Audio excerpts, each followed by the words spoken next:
ડીસા પોલીસે નવતર પ્રયોગ અપનાવ્યો છે, જે લોકોમાં શહેરમાં ટ્રાફિકના નિયમોનું પાલન કરે છે તેમનું ફૂલ આપીને સન્માન કરવામાં આવે છે। સાથે જ લોકોમાં ટ્રાફિક અવેરનેસમાં આવે તે માટેના બીજા કાર્યક્રમોનું પણ આયોજન કરવામાં આવ્યું છે। પોલીસની આ કામગીરીથી વાહન ચાલકો પણ પ્રભાવિત થયા છે।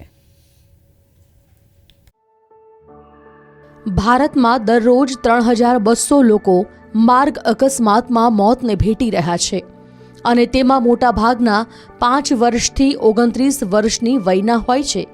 ત્યારે માર્ગ અકસ્માતોની ઘટનામાં ઘટાડો થાય અને વાહન ચાલકો ટ્રાફિકને લઈ જાગૃત થાય તે માટે બનાસકાંઠા ટ્રાફિક પોલીસ દ્વારા માર્ગ સલામતી અભિયાન શરૂ કરવામાં આવ્યું છે, જેમાં નિયમ વિરુદ્ધ વાહન હંકારી રહેલા વાહન ચાલકોને દંડ આપવાને બદલે ગુલાબનું ફૂલ આપીને ટ્રાફિકના નિયમોની સમજણ આપવામાં આવી છે।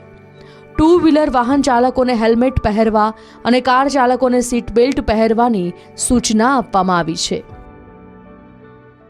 રાષ્ટ્રીય સુરક્ષા મહિના કેન્દ્ર સરકાર દ્વારા ઉજવવામાં આવે છે।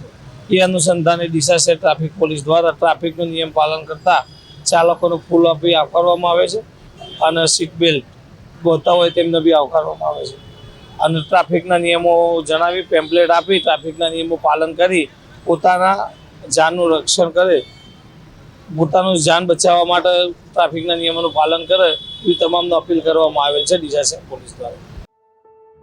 ગુજરાત અને દેશમાં માર્ગ અકસ્માતમાં જીવ ગુમાવનારની સંખ્યામાં થઈ રહેલો નોંધપાત્ર વધારો ખૂબ જ ચિંતાજનક છે।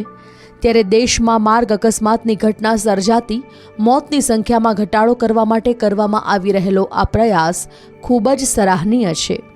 કેમેરામેન રતનસિંહ સોલંકી સાથે હરેશ ઠાકોર, પ્રવેગ ટીવી, બનાસકાંઠા।